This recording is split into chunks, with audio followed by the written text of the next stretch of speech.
que diz? O que diz a obscura consciência? Aquele espectro sobre o meu caminho.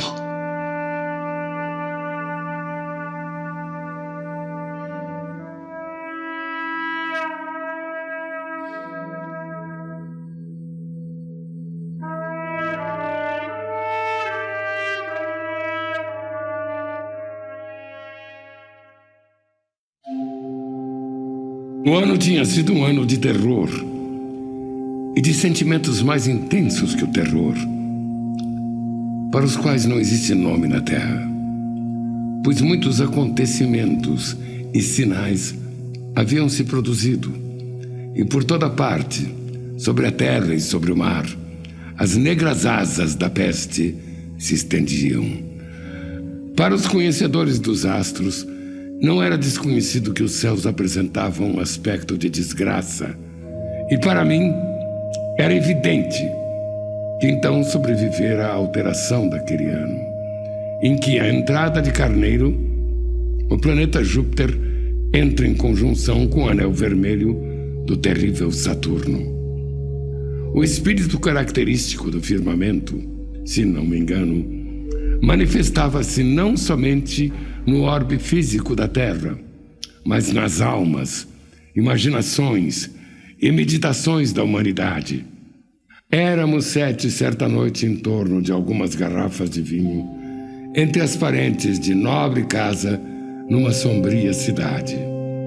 Para a sala em que nos achávamos, a única entrada que havia era uma alta. Negras cortinas, adequadas ao sombrio aposento, privavam-nos da visão da lua, das lúgubres estrelas e das ruas despovoadas. Mas o pressentimento e a lembrança daquele acontecimento terrível não podiam ser assim esquecidos. Havia algo em torno de nós e dentro de nós. Coisas às quais não me é possível dar descrição clara. Coisas materiais e espirituais. Atmosfera pesada, sensação de sufocamento, angústia e aquele terrível estado de existência que as pessoas nervosas sentem quando os sentidos estão vivos e despertos. Um peso mortal nos atormentava. Oprimia nossos ombros, os móveis da sala, os copos em que bebíamos. Todas as coisas se sentiam oprimidas e prostradas. Todas as coisas, exceto as chamas e as 7 lâmpadas de ferro que iluminavam a nossa orgia. Elevavam-se em fios de luz e permaneciam ardendo, pálidas e imortais. Nós, os 7 ali reunidos, podíamos contemplar o calor de seu próprio rosto e o brilho nos olhos abatidos de seus companheiros. Ríamos e estávamos alegres a nosso modo, que era histérico. E cantávamos canções doidas e bebíamos intensamente, embora o vinho purpurino lembrasse a cor do sangue. Havia ainda ali na sala outra pessoa, um jovem, morto, estendido, amortalhado. Era como o gênio e o demônio da cena. Mas não fazia ele parte da nossa alegria. Seu rosto, convulsionado pela doença, e seus olhos, em que a morte havia apenas extinguido metade do fogo da peste, pareciam interessar-se pela nossa alegria. Talvez possam os mortos interessar-se pela alegria daqueles que ainda têm que morrer. Mas mesmo sentindo os olhos do morto cravados sobre mim, ainda assim obrigava-me a não perceber a amargura de sua expressão. E mergulhando a vista nas profundezas do espelho de ébano, cantava em voz alta e sonora as canções do filho de Teus. Mas pouco a pouco minhas canções cessaram, e os seus ecos, ressoando ao longe entre as cortinas negras do aposento, tornaram-se fracos e indistintos. Dentre aquelas negras cortinas onde ia morrer o rumor das canções, destacou-se uma sombra, negra e imprecisa. Uma sombra tal qual a da lua quando baixa no céu. Mas não era a sombra de um homem, nem a de um deus, nem a de qualquer outro ente conhecido. E tremendo um instante entre as cortinas, mostrou-se plenamente sobre a superfície da porta. Mas a sombra era vaga, informe e imprecisa. E não era sombra nem de homem nem de Deus. E a sombra permanecia sobre a porta. Não se movia, não dizia palavra alguma, mas ficava ali, parada e imóvel. Os pés do jovem morto encontravam-se na porta sobre a qual a sombra repousava. Nós, os 7 ali reunidos, não ousávamos olhá-la fixamente, mas baixávamos os olhos e fixávamos sem desvio as profundezas do espelho. Pronunciando algumas palavras em voz baixa, perguntei à sombra: Qual o seu nome? Qual o seu nome? De onde De vem? onde vem? Eu sou um espectro e a minha morada está perto das catacumbas, junto daquelas sombrias planícies infernais que orlam o sujo canal de Caronte. Levantamos cheios de horror, trêmulos, petrificados, espavoridos, porque o tom de voz da sombra não era de apenas um ser, mas de uma multidão de seres variando suas inflexões de sílaba para sílaba, falando aos nossos ouvidos confusamente, como se fossem as vozes dos muitos milhares de amigos que a morte ceifara. Em certo dia, à hora da meia-noite que apavora, eu, caindo de sono e exausto de fadiga, ao pé de muita lauda antiga de uma velha doutrina agora morta, ia pensando. Quando ouvi a porta do meu quarto um soar devagarinho e disse essas palavras tais: é alguém que me bate a porta de mansinho, há de ser isso e nada mais. Ah, bem me lembro. Era o glacial dezembro. Cada brasa do lar sobre o colchão refletia sua última agonia. Eu, ansioso pelo sol, buscava sacar daqueles livros que estudava repouso em vão. A dor esmagadora destas saudades imortais, pela que ora nos céus anjos chamam Lenora e que ninguém chamará jamais. Abro a janela e de repente vejo tumultuosamente um nobre corvo entrar, digno de antigos dias. Não despendeu em cortesias um minuto, um instante. Tinha o aspecto de um lorde ou de uma lady, e pronto, e reto. Movendo no ar as suas negras alas, acima voa dos portais, trepa no alto da porta em um busto de palas, trepado fica e nada mais. Diante da ave feia e escura, naquela rígida postura, com o gosto severo, o triste pensamento sorriu-me ali por um momento, e eu disse: ó tu que das noturnas pragas vens, embora a cabeça nua tragas, sem tupete, não és ave medrosa, dize os teus nomes senhoriais. Como te chamas tu na grande noite umbrosa?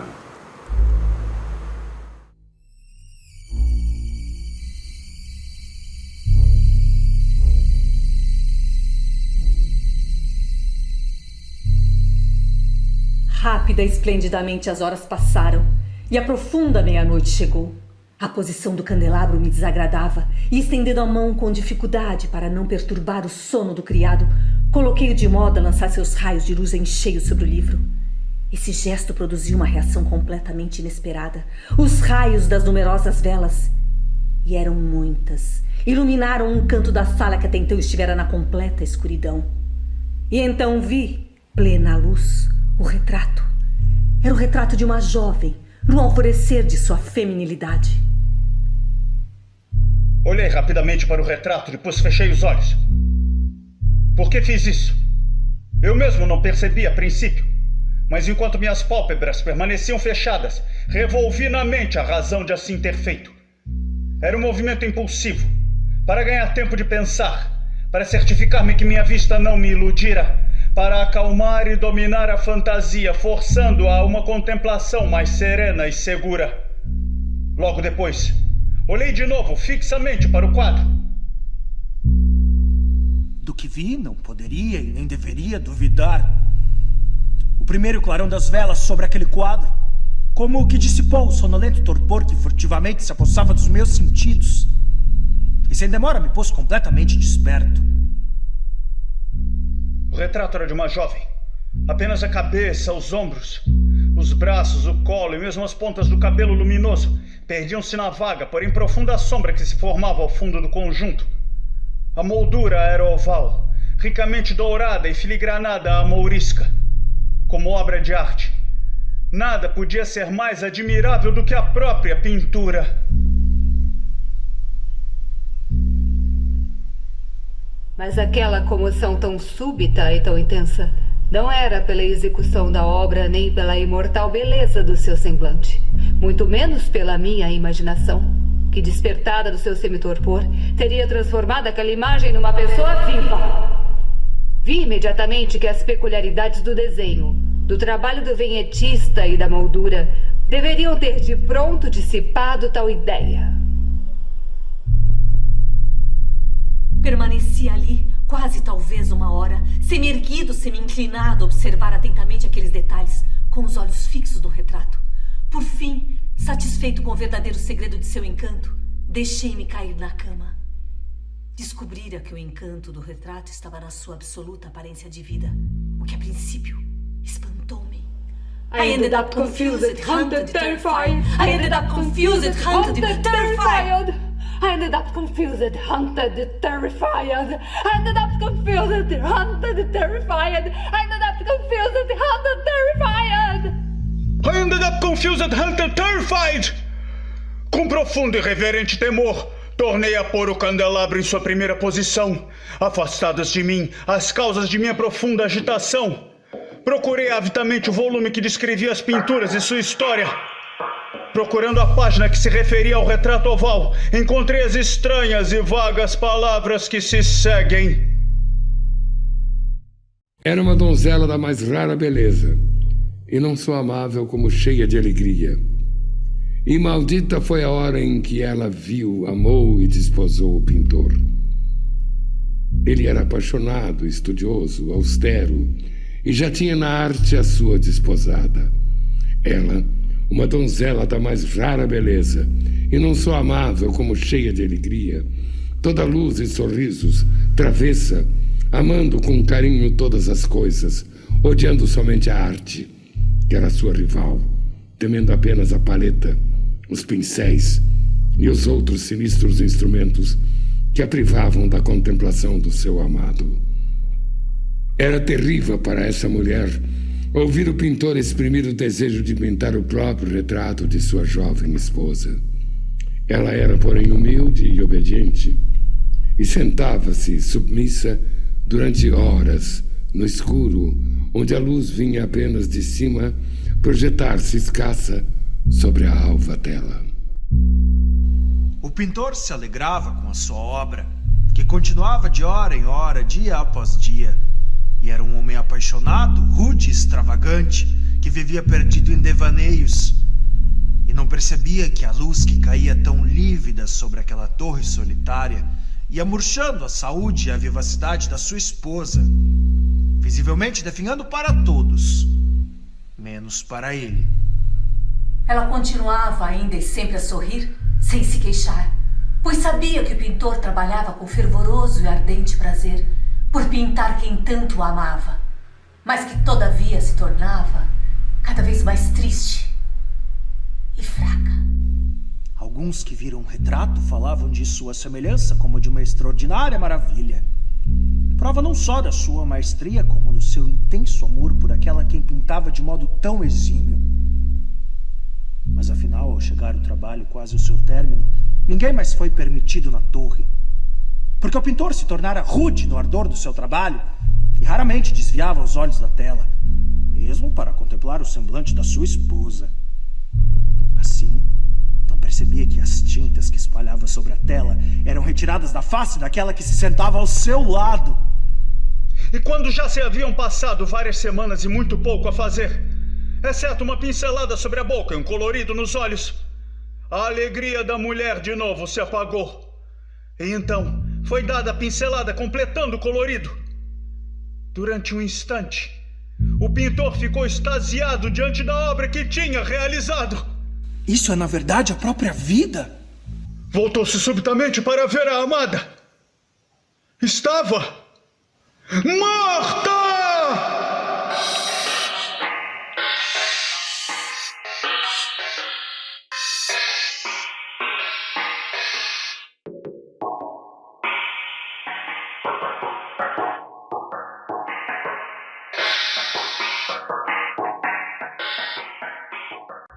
profeta ou o que quer que sejas, ave ou demônio que negrejas, profeta sempre, escuta, atende, porque esse céu que além se estende, pelo Deus que ambos adoramos, fala.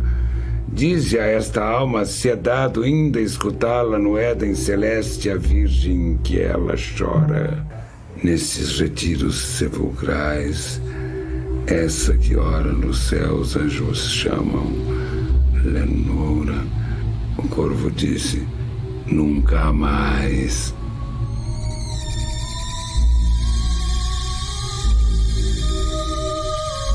Ave ou demônio que negrejas, profeta ou o que quer que sejas, cessa, clamei levantando-me, cessa, regressando ao temporal, regressa à tua noite, deixa-me comigo, vai-te, não fique no meu casto abrigo, pluma que lembre essa mentira tua. Tira-me ao peito essas fatais garras que abrindo vão minha dor já crua. E o corvo disse, nunca mais. E o corvo aí fica, ele trepado no branco mármore lavrado da antiga Palas. Ele imutável, ferrenho, parece ao velho duro senho, um demônio sonhando, a luz caída do lampião sobre a ave aborrecida, no chão espraia a triste sombra, e fora daquelas vinhas funerais que flutuam no chão, a minha alma que chora, não sai mais, nunca, nunca mais.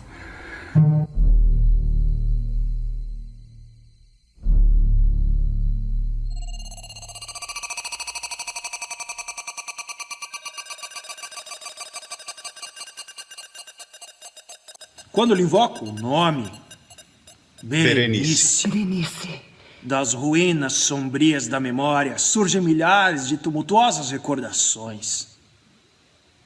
A bem viva tenho agora diante de mim a sua imagem, como nos dias de sua jovialidade e alegria. A deslumbrante, porém fantástica beleza. E depois tudo é mistério. E uma história que não deveria ser contada. Uma doença. Uma fatal doença soprou sobre o seu corpo. O espírito da metamorfose arrojou-se sobre ela, invadindo-lhe a mente, os hábitos e o caráter, e da forma mais terrível e cruel, perturbando-lhe a própria personalidade. O destruidor veio e se foi. E a vítima? Ou não mais a conhecia como Berenice. Berenice! Onde está ela? Não a conhecia mais! Dentre a numerosa série de males acarretados por aquela fatal e primeira doença, que realizou tão terrível revolução no ser moral e físico de minha prima, pode-se destacar como o mais obstinado uma espécie de epilepsia, que não poucas vezes terminava em catalepsia, da qual despertava ela quase sempre de uma maneira assustadoramente súbita. Aos poucos minha própria doença aumentava, pois fora dito que para ela não havia remédio. Assumiu afinal o caráter de monomania, que hora após hora, dia após dia, crescia em vigor. Esta monomania, se assim posso chamá-la, consistia numa irritabilidade mórbida daquelas faculdades do espírito que a ciência metafísica denomina faculdades da atenção. O que diz? O que diz a obscura consciência? Aquele espectro sobre o meu caminho. Meditar infatigavelmente longas horas, com a atenção cravada em alguma frase frívola, à margem de um livro ou no seu aspecto tipográfico, ficar absorto durante a melhor parte de um dia de verão em contemplação de uma sombra extravagante projetada obliquamente sobre a tapeçaria ou sobre o chão. Perder uma noite observando a chama inquieta de uma lâmpada ou as brasas de um fogão. sonhar dias inteiros com o perfume de uma flor, repetir monotonamente alguma frase comum até que o som, a repetição frequente, cesse de representar ao espírito a menor ideia, perder toda a sensação de movimento ou de existência física, em virtude de uma absoluta quietação do corpo, prolongada e obstinadamente mantida. Tais eram as mais comuns e menos perniciosas aberrações provocadas pelo estado de minhas faculdades mentais. Não, de fato, absolutamente sem exemplo, mas certamente desafiando qualquer espécie de análise ou explicação.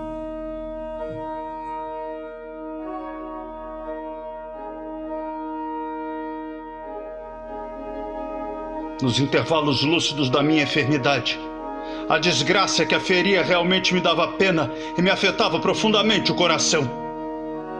Aquela ruína total de sua vida alegre e doce. Por isso, não poderia deixar de refletir, ainda que com amargura, sobre as causas prodigiosas que tão subitamente haviam produzido modificação tão estranha. Mas essas reflexões não participavam da idiosincrasia de minha doença.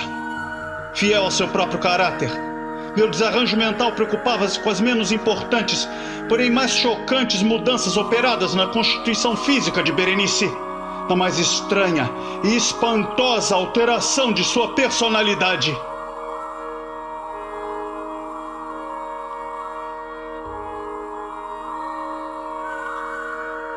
Posso afirmar que nunca amara minha prima durante os mais belos dias de sua incomparável beleza.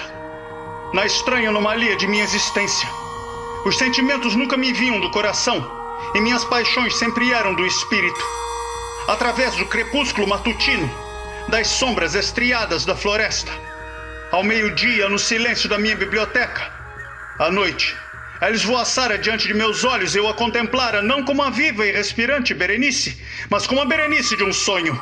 Não como um ser da terra, um ser carnal, mas como uma abstração de tal ser. Não como uma coisa para ser admirada, mas para ser analisada. Não como um objeto para amar, mas como tema da mais profunda e inconstante especulação.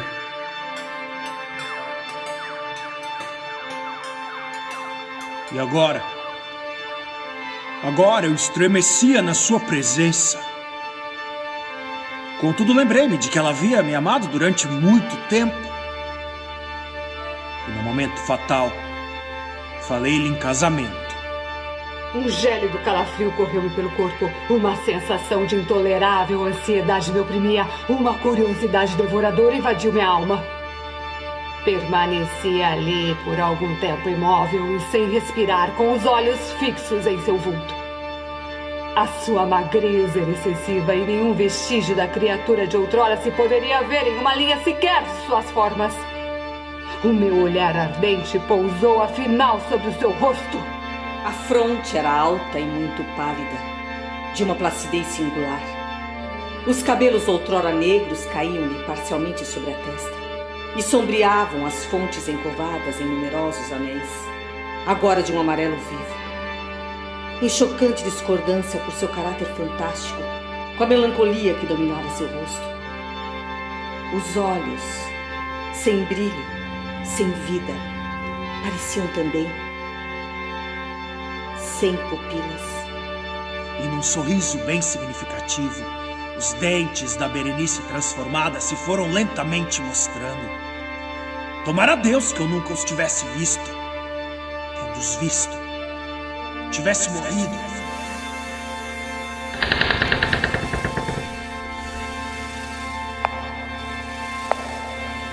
Vi que minha prima havia saído do aposento. Mas do aposento desordenado do meu cérebro não havia saído. O espectro branco dos seus dentes lívidos, vi-os agora mais distintamente do que os vira antes. Os dentes. Os dentes. Estavam aqui e ali e por toda parte. Compridos e estreitos, excessivamente brancos, com seus pálidos lábios contraídos sobre eles. E então desencadeou-se com toda a fúria minha monomania, e em vão lutei contra a sua irresistível influência. Dos múltiplos objetos do mundo exterior, só pensava naqueles dentes. Queria-os com frenético desejo. Todos os assuntos e todos os interesses foram absorvidos por aquela estranha e exclusiva contemplação.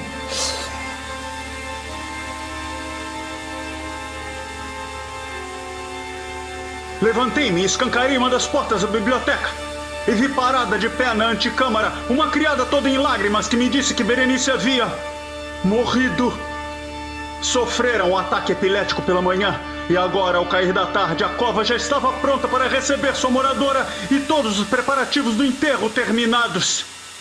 Com o coração cheio de angústia e oprimido pelo temor, dirigi-me com repugnância ao quarto de dormir da defunta.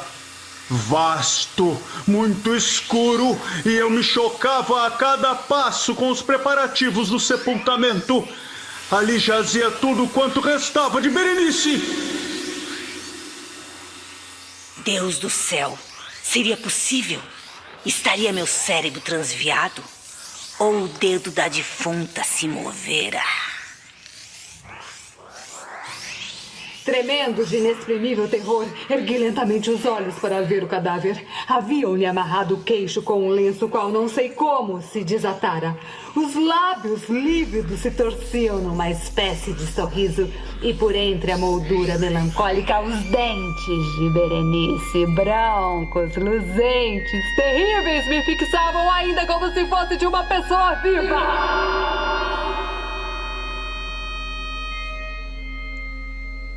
Parecia que havia despertado de um sonho confuso e agitado.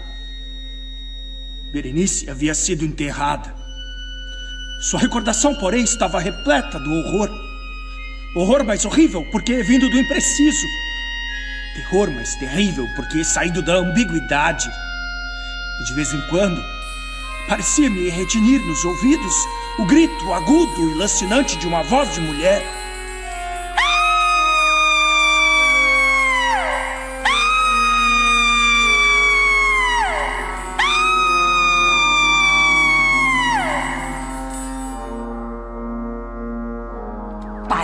Como um brilhante no sepulcro, o criado entrou na ponta dos pés.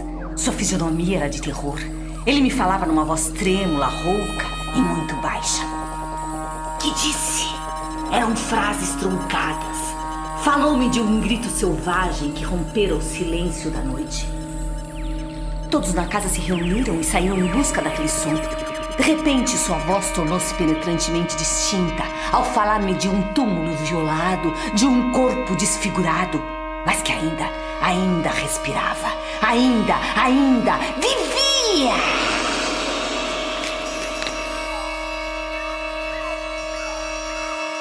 Apontou para minhas roupas.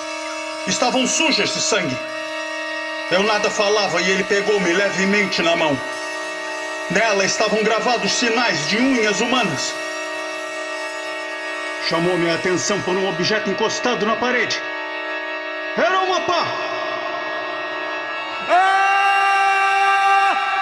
Agarrei a caixa, mas não pude arrombá-la. E dentro dela rolaram vários instrumentos de cirurgia dentária, de mistura com 32 coisas pequenas, como marfim, que se espalharam por todo o assoalho.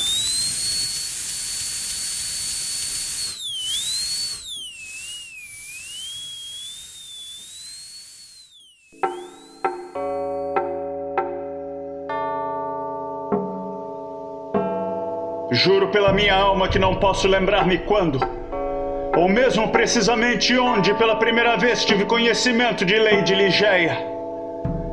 Longos anos se passaram, e minha mente se enfraqueceu de tanto sofrer.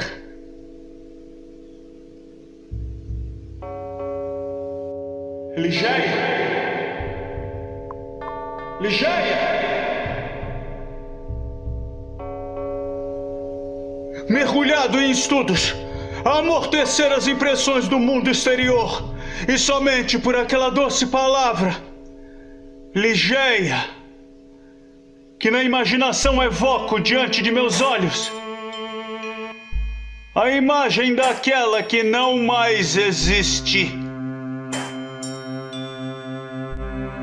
Casamentos de mau agouro certamente aconteceram com os meus. Há, no entanto, um assunto querido a respeito do qual a memória não me falha. É a pessoa de Ligeia.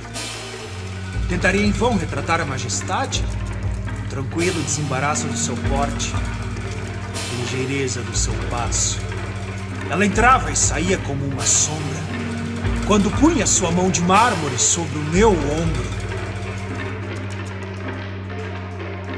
Em beleza de rosto, nenhuma mulher jamais se igualou. Era o esplendor de um sonho de ó. Entretanto, não tinha suas feições aquela regularidade clássica que facilmente nos ensina a flutuar nas obras clássicas do paganismo. Não há beleza rara sem algo de estranheza nas proporções. Embora eu visse que as feições de Ligeia não possuíam a regularidade clássica, embora eu percebesse que suas feições eram realmente esquisitas, e senti que muito de estranheza a dominava. Aquelas luxuriantes e luzentes madeixas do negro de cor.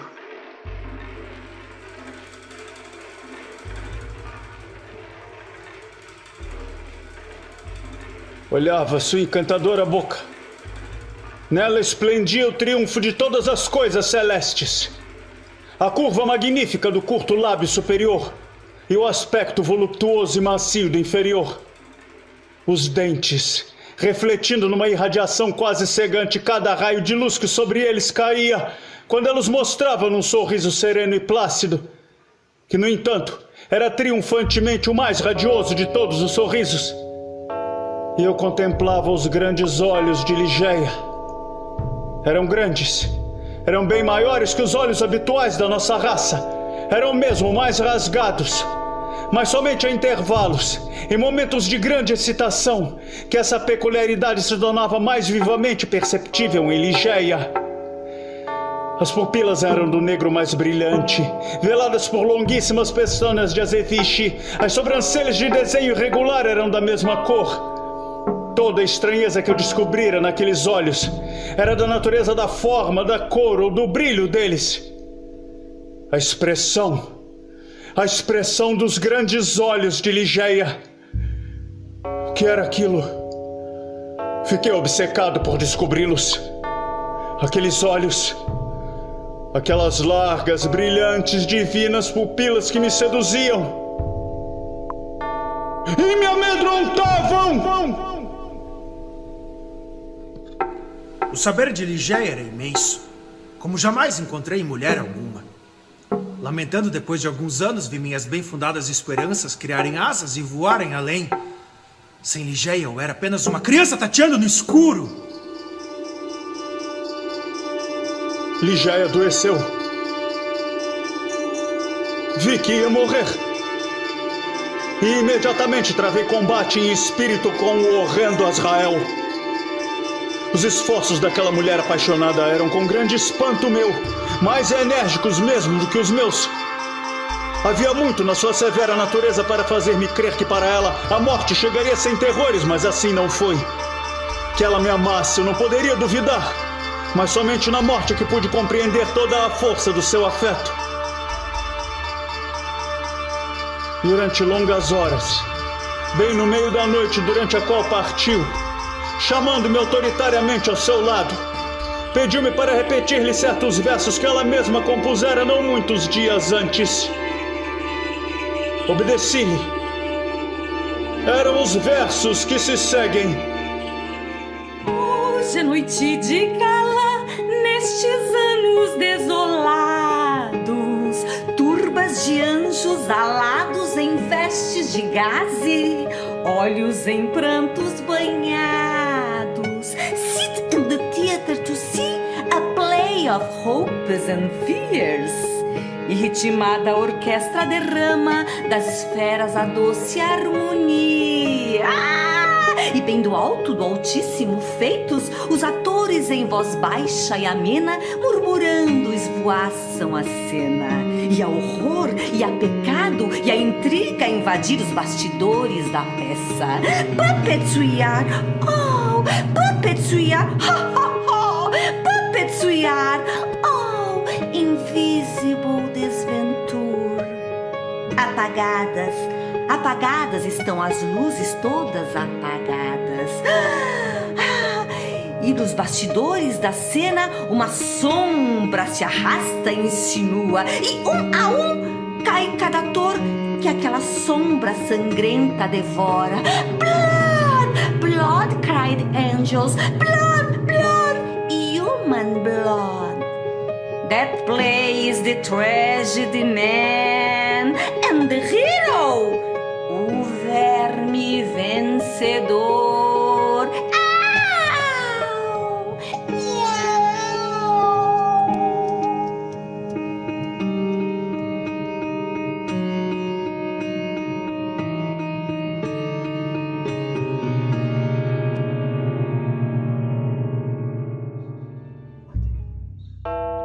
Ó Deus, ó Pai Divino, as coisas não deverão mudar nunca.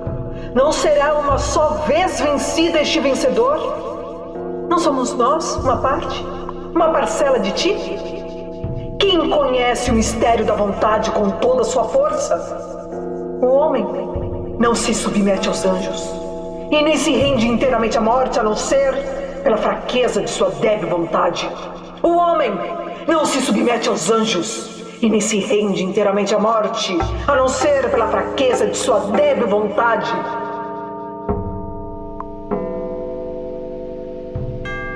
Morreu!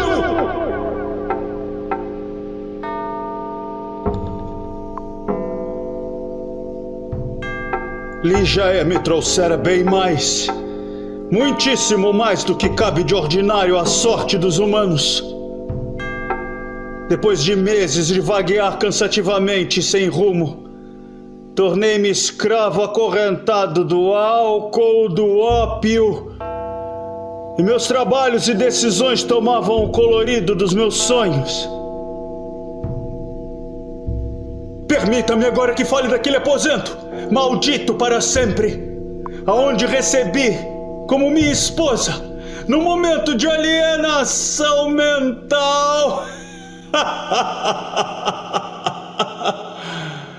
como sucessora da inesquecível Ligeia, a belíssima Lady Rowena, loura de olhos azuis. Rowena falou-me num sussurro ansioso e baixo, de sons que ela então ouvia, mas eu não podia perceber. O vento corria com violência por trás das tapeçarias. E eu tentei mostrar-lhe que aqueles sons quase inarticulados e as oscilações das figuras nas paredes eram apenas o efeito habitual daquela corrente costumeira de vento. Mas um pavor mortal espalhando-se em sua face demonstrou-me que esses esforços seriam infrutíferos. Ela parecia desmaiar. Lembrei-me de onde havia guardado um frasco de vinho leve que os médicos haviam receitado, e apressei-me a atravessar o quarto para ir buscá-lo. Senti que coisa palpável, embora invisível, passara de leve junto de mim. Era uma sombra. Era uma sombra fraca, indecisa, de aspecto angélico. Tal parecia ser a sombra de uma sombra. Mas eu estava excitado por uma dose imoderada de ópio, e considerei essas coisas como nada, não falando delas a Rowena. Tendo encontrado o vinho, tornei a atravessar o quarto e enchi uma taça que levei aos lábios da mulher desmaiada. Ela então havia recuperado os sentidos em parte e segurou o copo, enquanto eu me sentava em uma cadeira próxima, com os olhos presos à sua pessoa. Fantásticas visões geradas pelo ópio esvoaçavam como sombras à minha frente. Então precipitaram-se em mim milhares de recordações de Ligeia. Através de uma espécie de horror e espanto indizíveis, senti meu coração deixar de bater, os meus membros se enrijecerem. Sabia que havíamos sido precipitados em nossos preparativos. Rowena ainda vivia. Era necessário trazer de volta o espírito que ainda pairava sobre o corpo. e emergi de novo nas recordações de Ligeia. De novo chegou aos meus ouvidos um baixo soluço vindo da região do leito de ébano. Repetiu-se o terrível drama da revivificação. A maior parte da noite terrível se fora, e aquela que morrera de novo, outra vez se movera. O cadáver, repito, se movera! E agora, mais violentamente do que antes, as cores da vida irromperam com indomável energia em seu rosto. Os membros se relaxaram, e a não ser porque as pálpebras se mantivessem estreitamente fechadas e as faixas e as vestes tumulares impusessem um caráter sepulcral ao rosto, eu poderia ter sonhado que Rovena rompera completamente as cadeias da morte!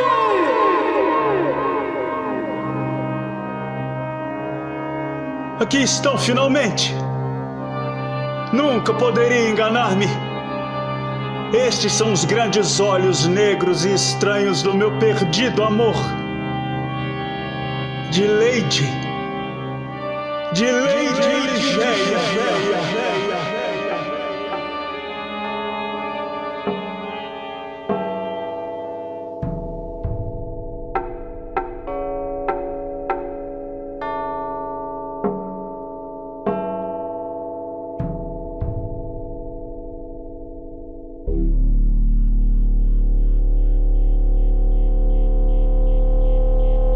É verdade, tenho sido nervoso. Muito nervoso. Terrivelmente nervoso. Mas por que irei dizer que sou louco? A enfermidade me aguçou os sentidos. Não os destruiu. Não os entorpeceu. Era penetrante, acima de tudo, o sentido da audição. Eu ouvia coisas no céu e na terra. Muitas coisas do inferno eu ouvia. Como então sou louco? Preste atenção. E observe o quão calma e lucidamente posso contar toda a história. É impossível dizer quando a ideia penetrou primeiro no cérebro.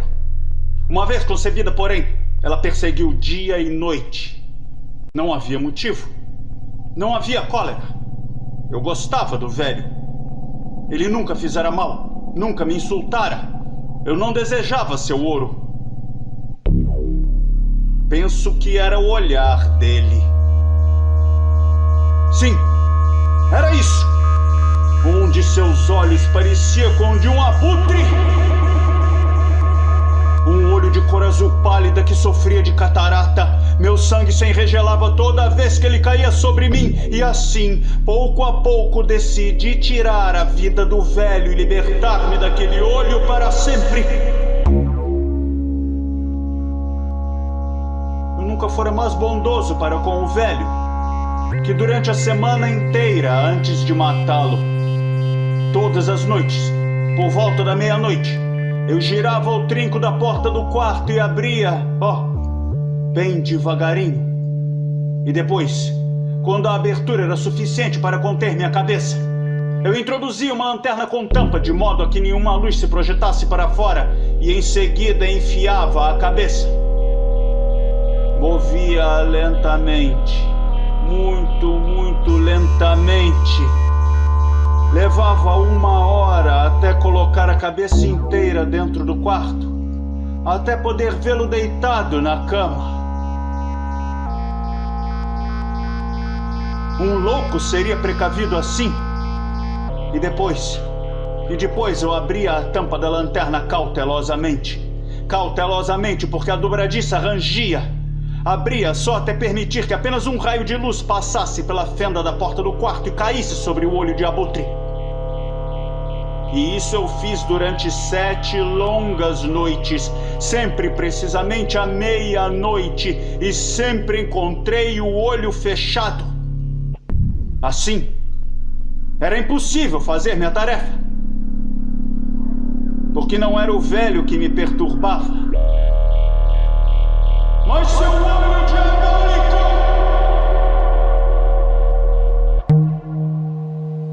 E todas as manhãs, sem temor, chamando pelo nome com ternura e perguntando como havia passado a noite. Por aí observem que ele precisaria ser um velho muito perspicaz para suspeitar que todas as noites, justamente à meia-noite, eu espreitava enquanto dormia. Na 8ª noite fui mais cauteloso do que de hábito a abrir a porta. O ponteiro de minutos do relógio movia-se mais rapidamente do que os meus próprios dedos. Nunca antes daquela noite supunha eu tanto a extensão dos meus próprios poderes, da minha sagacidade. Pensar que estava eu ali a abrir a porta, pouco a pouco, e ele nem sequer sonhava com os meus atos, nem com os meus pensamentos mais secretos. Já estava com a cabeça dentro do quarto e a ponto de abrir a lanterna, quando meu polegar deslizou sobre o fecho da porta e o velho saltou da cama gritando: Quem está aí? Fiquei completamente imóvel e nada disse. Durante 1 hora inteira, não movi um só músculo e nem o ouvi deitar-se de novo. Ele continuava ali, na cama, sentado, completamente às escuras, exatamente como eu fizera, noite após noite, ouvindo a ronda da morte próxima. Depois, ouvi um leve gemido e notei que era um gemido de terror mortal. Não era um grito de dor ou pesar, era um som grave e sufocado. Bem conheci esse som. Muitas noites, ao soar à meia-noite, enquanto o mundo inteiro dormia, ele irrompia do meu próprio peito, aguçando com seu eco estrondoso os terrores que me aturdiam. Estou vendo na chaminé. Sou um rato andando pelo chão. Foi apenas um grilo que cantou um instante só. E depois de esperar longo tempo, com muita paciência, sem ouvi-lo deitar-se, resolvi abrir um pouco, muito pouco a tampa da lanterna, até que por fim, um raio de luz somente passou pela fenda da porta do quarto e caiu sobre o olho de abutre. Ele estava aberto, todo plenamente aberto, e ao contemplá-lo minha fúria cresceu. Vi-o com perfeita clareza, todo de um azul desbotado, com uma horrenda película a cobri-lo, o que me enregelava até a medula dos ossos. Mas não podia ver nada mais da face ou do corpo do velho, pois dirigira a luz como por instinto sobre o maldito lugar. Acham que sou louco? Repito, pois, que chegou aos meus ouvidos em som baixo, monótono, rápido, como de um relógio quando abafado com algodão. Igualmente, eu bem sabia que som era. Era o bater do coração do velho. Ele me aumentava a fúria como um bater de um tambor estimula a coragem do soldado. Entretanto, o infernal tan do coração aumentava, a cada instante ficava mais alto, mais rápido.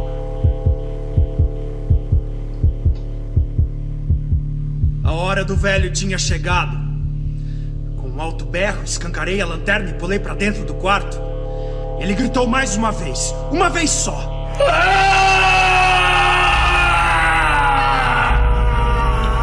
Num instante, arrastei-o para o chão e virei a pesada cama sobre ele. Então, sorri alegremente por ver a façanha realizada. Mas durante muitos minutos, meu coração continuou a bater com som surdo. Isso, porém, não me incomodava. Não seria ouvido através das paredes. Afinal, cessou. O velho estava morto. Removi a cama e examinei o cadáver. Sim, era uma pedra. Uma pedra morta. Coloquei minha mão sobre o coração e ali a mantive por muitos minutos. Não havia pulsação. Estava petrificado. Seu olho não me perturbaria. Se ainda pensa que eu sou louco, não mais pensará quando eu descrever as sábias precauções que tomei para ocultar o cadáver. Em primeiro lugar, esquartejei o corpo.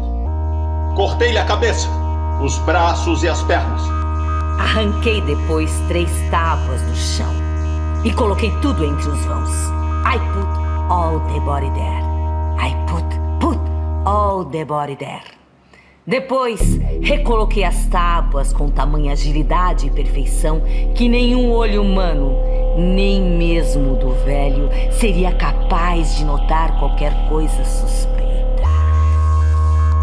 Nada havia a lavar, nem mancha de espécie alguma, nem marca de sangue.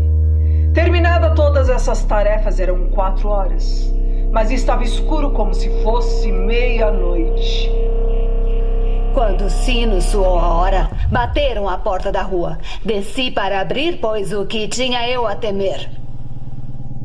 Entraram 3 homens que se apresentaram como soldados de polícia. Foi ouvido um grito por um vizinho durante a noite. Suspeitavam de um crime. Fizeram uma denúncia à polícia e os soldados foram chamados para investigar. Sorri. Pois que tinha eu a temer. Dei as boas-vindas aos cavaleiros. O grito, disse eu, fora meu mesmo em sonhos. O velho, relatei, estava ausente no interior. Levei meus visitantes a percorrer toda a casa. Pedi que dessem busca completa. Conduzi-os afinal ao quarto dele. Mostrei suas riquezas e tudo que havia ali, intactas.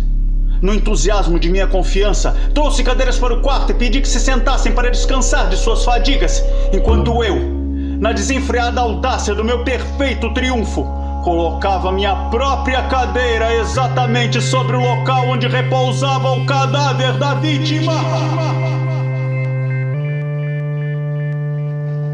Os soldados ficaram satisfeitos. Minhas maneiras os haviam convencido. Sentaram-se enquanto eu respondia cordialmente e conversavam coisas familiares. Mas aos poucos fui empalidecendo e desejei que eles fossem embora. Minha cabeça doía e eu ouvia zumbidos nos ouvidos. Eles, porém, continuavam sentados e continuavam a conversar. O zumbido tornou-se mais claro, continuou e tornou-se ainda mais distinto. Eu falava com mais desenfreio para dominar a sensação, até que afinal descobri que o barulho não era dentro dos meus ouvidos. É claro que então minha palidez aumentou, mas eu falava mais depressa ainda no tom de voz muito elevado. Não obstante, o som se avolumava e que podia fazer? Respirava com dificuldade e, no entanto, os soldados não o ouviram. Mas eu falava mais depressa ainda e com mais veemência. Mas o som aumentava constantemente. Levantei-me e fiz perguntas a respeito de ninharias num tom bastante elevado e com violenta gesticulação. Por que não ia embora? Andava pelo quarto, acima e abaixo, em largas e pesadas passadas, como se excitado até a fúria pela vigilância dos homens. Mas o som aumentava constantemente. Oh Deus, que podia eu fazer? Espumei, enraiveci-me, praguejei, fiz girar a cadeira sobre a qual estivera sentado e arrastei-a sobre as tábuas, mas o barulho se elevava acima de tudo e continuamente aumentava. A cada instante ficava mais alto, mais alto, mais alto. E, no entanto, os homens continuavam ainda a conversar, satisfeitos, e sorriam. Seria possível que não ouvissem? Deus Todo-Poderoso, não, não! Eles suspeitavam, eles sabiam, estavam zombando do meu horror! Isto pensava eu e ainda penso. Outra coisa qualquer era melhor que essa agonia. Não podia suportar por mais tempo aqueles sorrisos hipócritas. Senti que devia gritar ou morrer. E agora, de novo, escutai. Mais alto, mais alto, mais alto, mais alto. Visões! Não finjam mais. Confesso o crime. Arranquem as tábuas aqui, aqui.